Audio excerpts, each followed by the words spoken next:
Hello everyone. Today we are going to be looking at the manufacture module on the DansoftPOS system.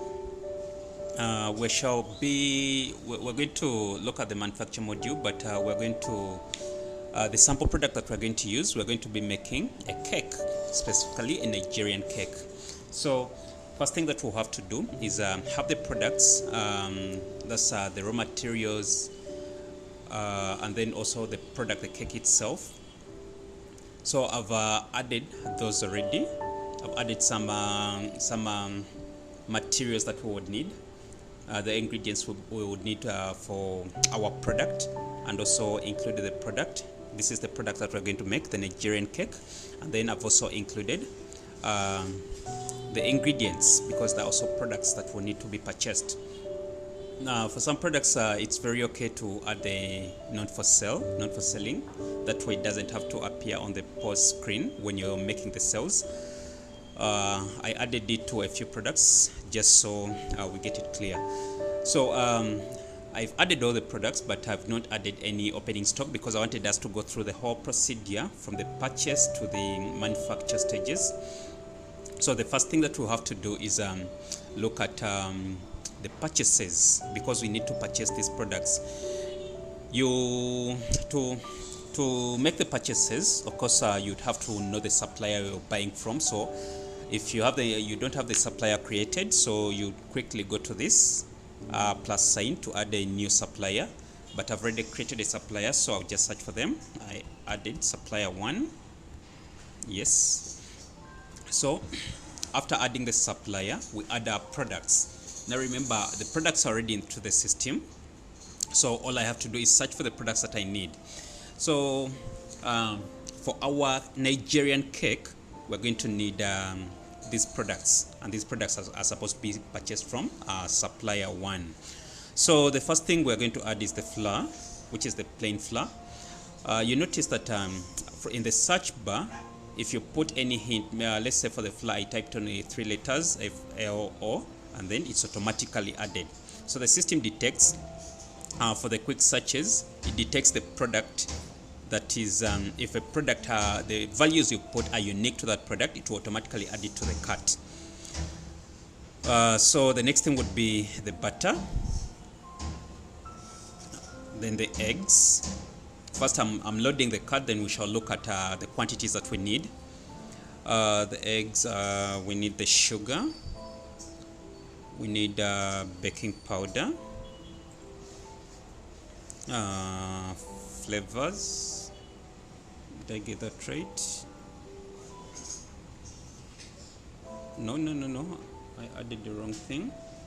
We don't need the flour, we need, it's supposed to be flavor with an L. Yes. So what's the other thing? We need brandy. Okay, and then we need some preservatives added, and then finally we need some browning. Okay, you realize that if you put a hint and that about 2 or more products that exist with the hint that you put in, it will bring the option so that you select the right one. But if I add an O, it will automatically know that you mean the browning. So we've loaded our cart of the purchase we want to make from our supplier, who is called supplier 1. So we would need to know the quantities. How much? No. First we are looking at the cost. The cost, let me see, for the plain flour, since we put it in grams, so what is the cost per gram? I'll make this let's say 100. Automatically to autofill the other options, cost before tax. If there is any tax, then you can add it. For our case, we don't have any tax. There's also this is the product tax. Actually, we don't have any tax, but in case you have any tax, you can add them. So it will calculate the total cost, and then the margin. In case you're going to sell the product, then you can add the selling price, but for our case we're not selling. So having added the cost of 1 gram, let's say we're going to buy 100 grams, then it will compute the total cost, which is 10,000. So we go to the butter, we shall purchase 100 grams of it also. Then the eggs, we shall get let me see, about 2 dozen. Okay, okay, I forgot to add the prices for this. Let's say the butter is 50 per gram, and then the eggs are, let me say, 1 egg would be like how much 250. Yeah, let's go with that. And then let's see what else. We look at the sugar. Let's say our sugar is in grams. Okay, let's say, oh, okay, yeah. Let's say we need 2 kilograms. That would be maybe 1,000. And then if each kilogram is about 3,000, then each gram would be about 300. Not sure, but these are estimates, so let's just go with what we have. So let's say it's 60, and then we go to the baking powder. We shall need maybe let's purchase about 50. Okay, right now I use tablespoons because the update, you know, there are some products that you might purchase in different quantities and then sell in different quantities. Like you might purchase in dozens but sell in pieces. So there are some let's say, for example, the baking powder, you'd buy maybe a box of baking powder but then use only tablespoons. Now that fix is going to come in the next update, but for now I just chose to go with the tablespoons because in our recipe we are going to be using the tablespoons. So let me say we're buying about 50 tablespoons, and maybe each tablespoon we shall look at maybe how many, about let's say 30 shillings.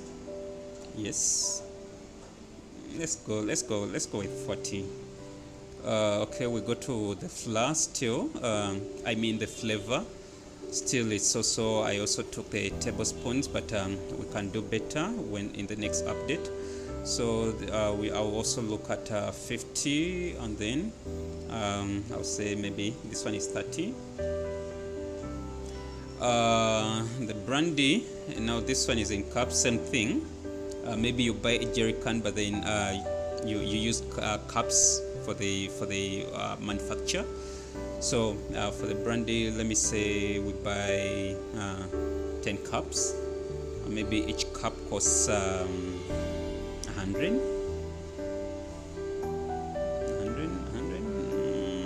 Let's say about 200. And then the preservatives, still the tablespoons, let's just buy 50, and then let each cost about 40. Okay, the browning, this one is also in cups, so we shall purchase 10 cups, and let's say each cup costs about 250. So if you notice at the end, the profit margin is in negative because there is no selling price. Let's say if this product was to be sold also independent, let's say the plain flour, if you wanted to sell it from maybe your business also sells the ingredients, which would be weird, but then yeah, you will never know. Businesses are different. So let's say you purchased this, you purchased 100, and then each costs 100 shillings. So let's say tower selling, maybe you sell at 300 each. That gives you a margin of 200%. You get? That's why these percentages are in negatives, because this is higher than the selling. I'll keep it to 0 for this case. And then okay, what we are doing now is populating our product list with the opening stock and also the prices. So let's say we are given no discount, so we shall skip all those parts, the shipping, and then the payment. Now these are useful if we had set up the other parts, but then since we are only looking at manufacture, we shall just save that means that our invoice will be for 91,000, and then we shall just say we paid. Okay, we missed something.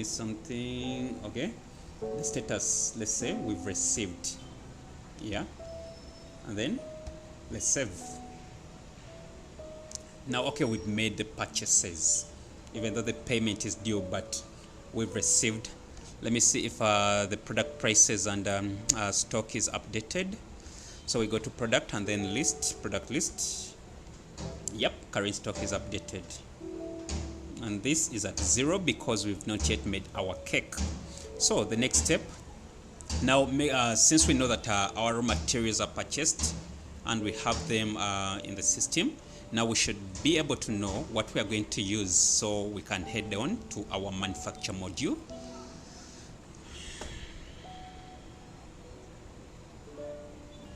Now inside our manufacture module, we see a small menu that has manufacturing. That's the dashboard for the manufacturing module, and then the recipe, the production, the settings, and then the manufacturing report. So the first thing that we'll need to add is the recipe. I hope I'm pronouncing the word right, but it doesn't matter. Let's look at what it has. So the first thing that you would have to do is create it. That means that we go to the add, and then first we shall have to select what is the product we are trying to manufacture, and we know that we are working on a Nigerian cake. So we select the cake, and in case you have let's say different, maybe you've had recipes before, whatever before, you can just copy from a different one. Right now we're only creating the first one, but in case we create a second one, it could be the same. Maybe you're creating a different kind of cake, so most of the ingredients would be the same, so you copy the recipe and then adjust accordingly. So for this case, since we don't have any we are copying from, we are creating a new one. So immediately you click continue. It should bring you to this page where you have now we know that our product is the Nigerian cake. Now they're asking for the ingredients that are required for that cake. Remember, we've already made the purchases for the ingredients, so all we have to do, since they're already into the system, we just have to search for them. So the first thing that we would need is the flour. Same thing. Okay, we do the same searches like we did before. So we need the butter, and then we need the eggs. I'll be adding the quantities we need. Oh, sorry, I pressed the wrong button. We need the eggs. We need sugar, the baking powder. What else? We need the flavor. Could be any kind of flavor. This is just for the taste. We need the brandy, and then we need the preservative powder. What did we talk about? The browning. Yeah, let's go with this. So you notice that the prices are auto-populated here depending on the quantity that you've selected. So let's say if what we need. Okay, now I'm just going to go to make estimates. Nothing is going to be specific. Now we see that we have columns here. The ingredient column that specifies which kind of ingredient that we are going to apply to our production, the wastage percentage. Now this could be if it's flour, for example. When you're picking out the flour, there are some bits of powder that fall off. Maybe you're picking from the packet into the mixing bowl, and then some of the flour drops off. Now that's the wastage. So you can add specific wastage percentages. Let's say if your maybe cabbage is part of your ingredients, and then maybe you peel off those outer peelings, Now that would be wastage. So you can account for those wastages, because when you are purchasing, all those things are included, but then when in your production there's some that go off. So you can choose to account for those individually, or you can just make a general one here for the total production process. For our case, we're not going to look at the individual wastages, but then we're going to look at how many of everything that we would need. So let's say we need about how many grams did we purchase?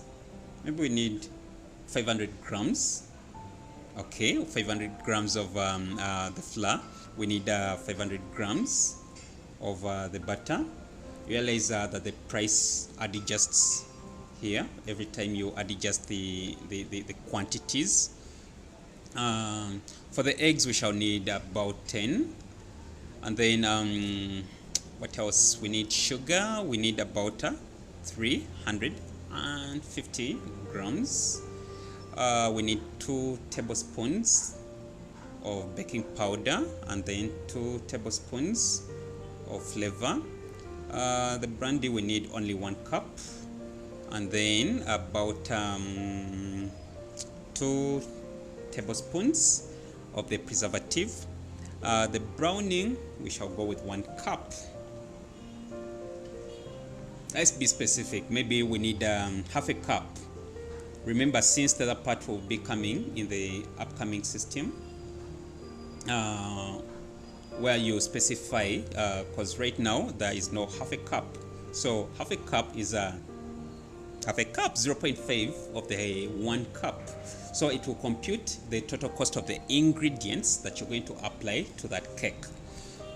So you could look at the general wastage percentage. For this case, let me go with maybe 0.02.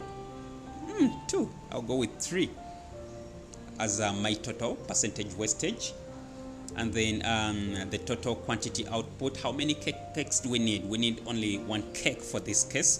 But then you could look at production, massive productions, where you look at many ingredients that you need. Maybe these would be in tons, and then the quantities would be, maybe you'll be getting out like 100 dozens of the same product. But for this case, let's look at just 1 cake. The production cost, well, I'll look at per unit, so that I know how much it has costed me to produce each unit. So I'll say maybe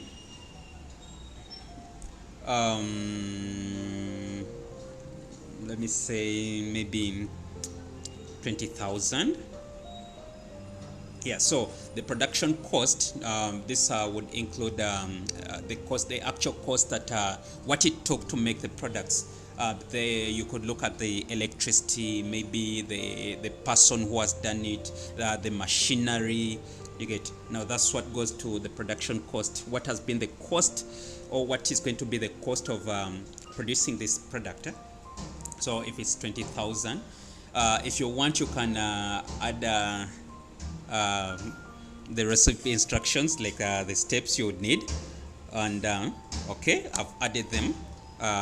This is not a must, but then if you're creating something and then you want your workers to follow the right guidelines that you're setting for them, then you can just create the steps they're supposed to go through.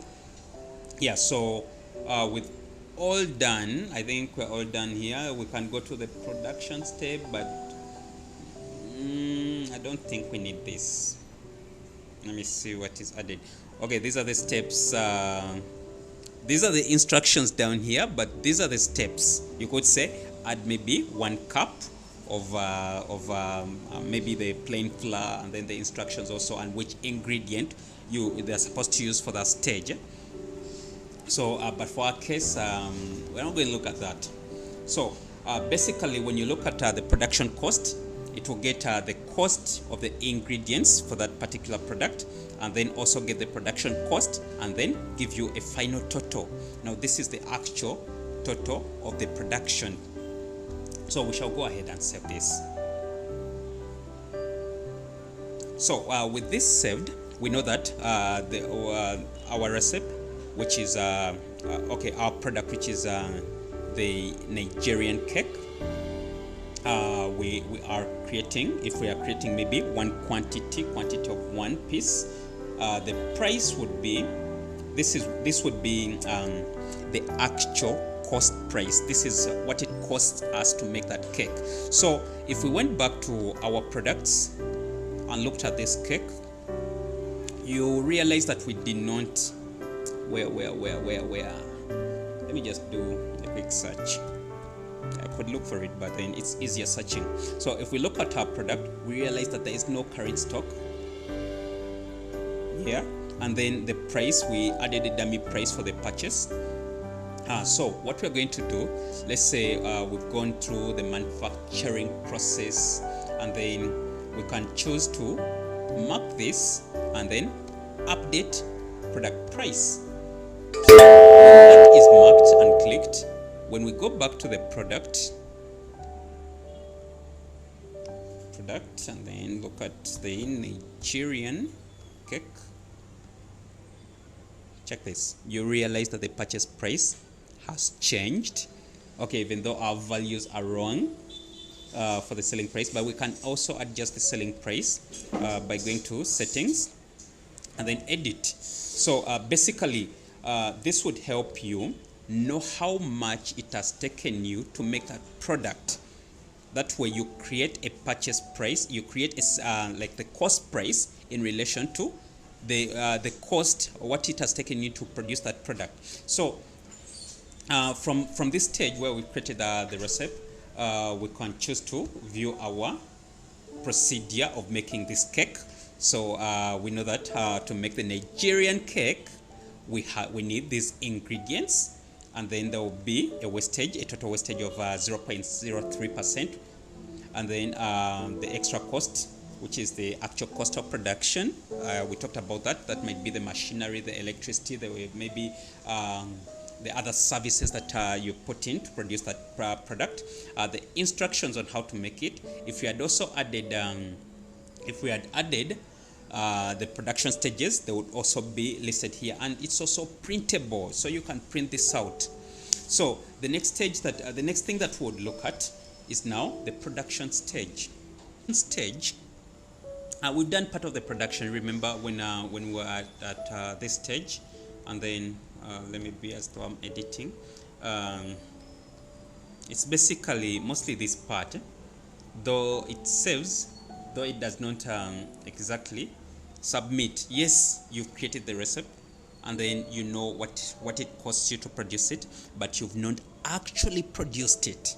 Now this could be created by the admin, and then the actual people who are working on this product are the ones who are supposed to go through the production. You get? So when we go to the production stage, first thing that we need to do is add what we are producing. Now when we know what we are producing, then we can finalize with our product. First thing, if we looked at this, if you leave this the reference number, we shall leave it blank. It will be auto-generated. Second, we select our business location. That maybe you have different locations, and then all of them are into the system, so you select the business location. Though since we're only having one right now, it's automatically selected, and then we select the product that we want. Remember, we are only looking at one product right now, but let's say this is a huge company and you have so many products. If you have so many products, then you have a list here, and then just choose the product that you are producing. The product has to be made before here. This is where you set up the product that you want to make, and then from all the products that are right here, that's why you select the one you want from this stage. So ours is the Nigerian cake, and then the quantity, we know that we want only one, but we could increase the pieces. Let's say we want like 2 pieces. You get? So we are only getting this warning because remember our purchase, we purchased less, so we purchased specifically for only 1, maybe and a half cakes, but apparently we cannot make 1.5 cakes. So we shall get this warning that whatever we want to produce, we do not have that much ingredients to produce it. So what we shall do, we shall go back and set it to 1. Don't worry about this, it has not just updated. Okay, let me just remove them. And then let's go back, select our cake, and then we are looking at one piece. All these things are set because they're preset, unless if you want to add it just again. So what it does, it selects everything from the recipe that's created by let's say the admin or the right person who created it, and then it will put it here and show you what you need to do, how much what the cost, like we saw on the previous page. For the wastage, we're going to leave our wastage to 0, since the system already accounted for the wastage percentage of the ingredients. So for this one, for our production, we don't plan on wasting any of our cake. That's why it's pieces, not the percentage. Yeah? So let's say if you're producing so many products, maybe they're biscuits, so how many are going to get damaged in the process? So for our case, since we're only producing one cake, we don't plan to have any wastage. So the production other costs, we preset them already, but if you want, you can adjust from the percentage to the fixed amount. But for us, we said per unit that we make, there's a production cost of 20,000. If we mark this this finalize, now we know when it's marked, all these ingredients will be deducted from the quantities that we have in stock. So meaning that once you click the finalize, all ingredients stock will be deducted and production items will increase. So yes, I think this is our final, and then we submit. Okay, this when we are creating the recipe, we agreed that we would need about 500 grams of the plain flour. But then apparently, let's first leave this page and go back to our purchase page. Let's see list of purchases. We have a purchase that was received, though not paid. If we look at it, we only purchased 100 grams. That's less. No wonder the cost price is so high compared to our selling price. Yeah, basically, since we purchased only 100 grams, it's only sensible. Now that's the good thing about the systems, it will always alert you that whatever you're trying to do, you cannot do it because you actually don't have what it takes to do it. So let's go back. We were purchasing this, and then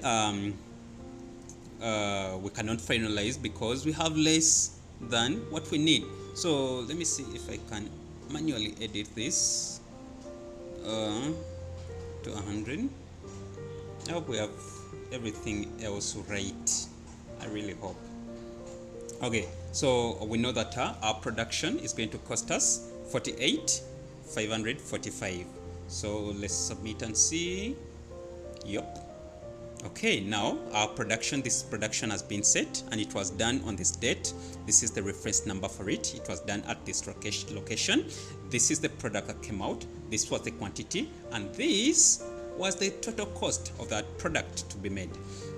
So the summary will be made, and this summary can be printed or forwarded to the whoever.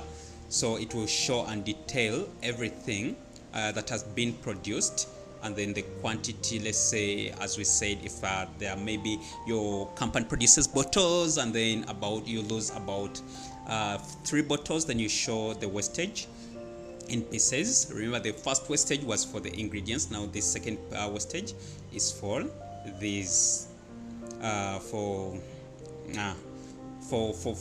the products themselves. That's why it's in pieces, and the other one is in percentage. Yeah, so you have all the details for the place. It will also show you that the ingredients that you used, yes, you purchased them, but you haven't paid for them. Yeah, good thing. So this is our production stage, and then the settings. This is for setting the prefix that you need, that we shall not look at. Now we shall go to the manufacturing report. Now we know that we have manufactured our product, and then the total production cost was this. The total production was this, and then there was a production cost of this much. you get, and then there is nothing that's sold yet. So we can go and look at the stock report. Our stock report would look at the total purchasing price, that's the cost price. How much have we purchased? This includes everything, all the ingredients that were required for that for the production. Let's say we have a lot of production that has gone on, and a lot of maybe products that have been made, and a lot of ingredients that have been purchased. Now this thing will show you the total, but you can obviously you can filter out what you want. We didn't create any filters, and we can look at only the manufactured products, where we know that we only have one product. So, or we could just look at everything that we purchased. We look at how much we've spent buying everything. We look at and how much is expected out of it. Now this would be the cost of the cake. Let me try to look at the output only. The cost of the cake. This is the selling price. So it tells us that this is how much we've spent. This is how much is expected out of everything that we've made, and then the profit. Well, it's negative because our numbers are not realistic. And then to show us the margin, the profit margin. This is the stock report. So it will take care of it will look at everything, know how much the current stock that you have, the cost prices, and then the selling prices. Remember, these products are not for sale, so the only selling price is this. You look at the transfers in case you have different branches, and then you know how much you've transferred to a different branch. Then we know that this is the manufacturing current stock. We've made only one piece, so we have not sold it yet. So that's why it's still showing the current stock. We've made one. Maybe you make sausages, and then it will show you that you have maybe dozens, depending on the unit that you've selected. You could say that there are dozens that are available. Let me see if we go back and look at what else. The item report. The item report will look now at individual products. Now let's say if you're looking at the baking powder, it will show you that it was purchased on this date, and it will also take you back to that purchase if you want. Now it helps you track down every detail of every item that you purchased and all the locations. Now apparently for the locations you can even go to the settings. That we're not doing now. We shall look at it when we get to look at the settings. But then you can go to the settings, then you go to product, and then set the racks and then the rows. Let's say the products you've made, you're stacking them systematically in a store. You would enable all these things, and then the system will make sure that it helps you track where every product is supposed to be. Maybe it's supposed to be in the freezer room, and maybe it's supposed to be, some are supposed to be at the shop. You get? Yeah, so that will help you do that. So we've not sold anything, so that's why we're at 0.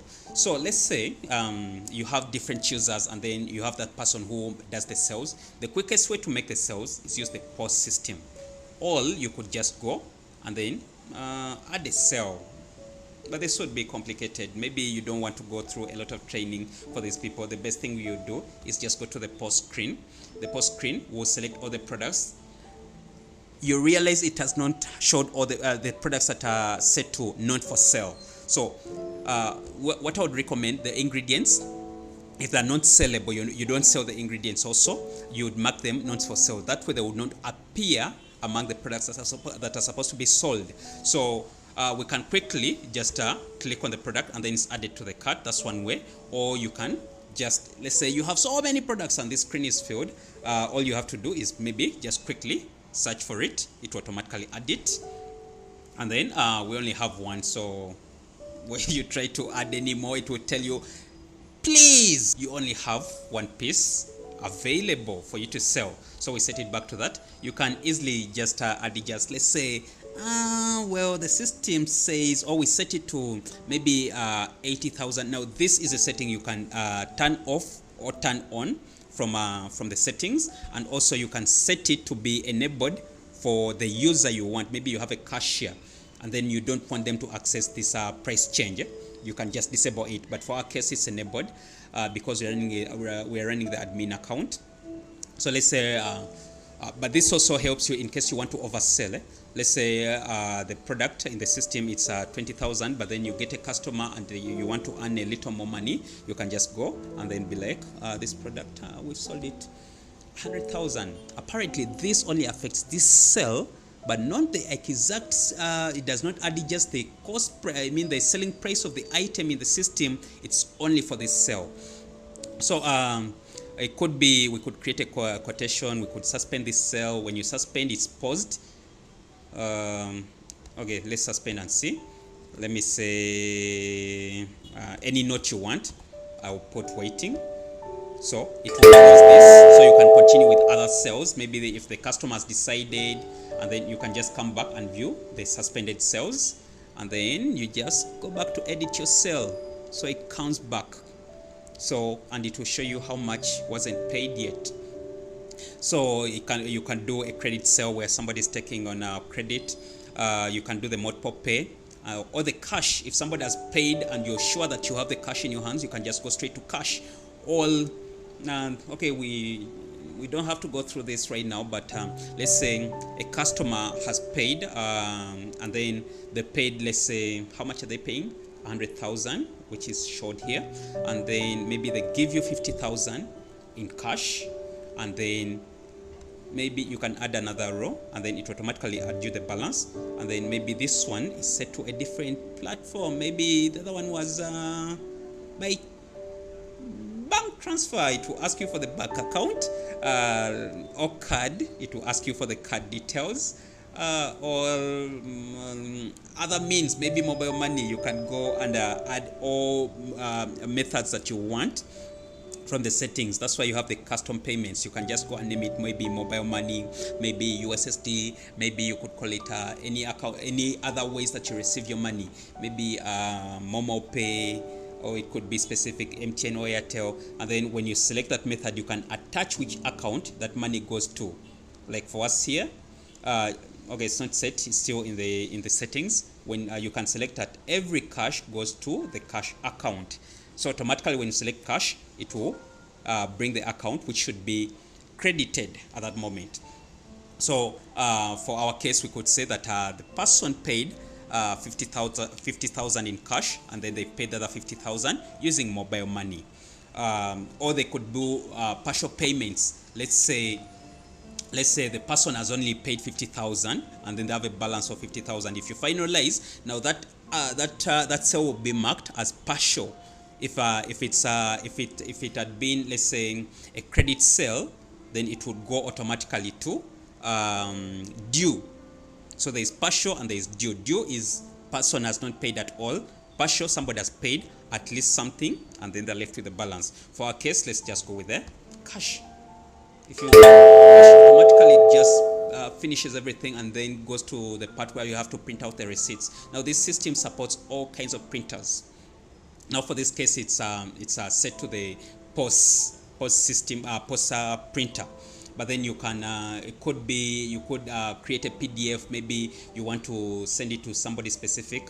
I don't want to adjust the settings, but you could make your receipt look, you can customize it to the way you would want it to look, and then you create that cell. So if I go back, now that cell is finished. Now when I try even to add the product, it will tell me it's out of stock because it has been sold out. Remember, we only have one product. So under the list of the POS, the sales that I've made through the POS, this is our POS. It's listed and it's set to paid. Customer was a walk-in, and then they paid this amount. So if we went back to our manufacturing module and then go to the manufacturing report, it will show us that we made a sale of 100,000. And then our stock report also, like we looked at before, it will do what? It will show us that now the cakes are zero. You don't have anything in stock, but the sold units are, you've sold one so far, and the manufacturing stock, the current one, is zero because all of them are completed.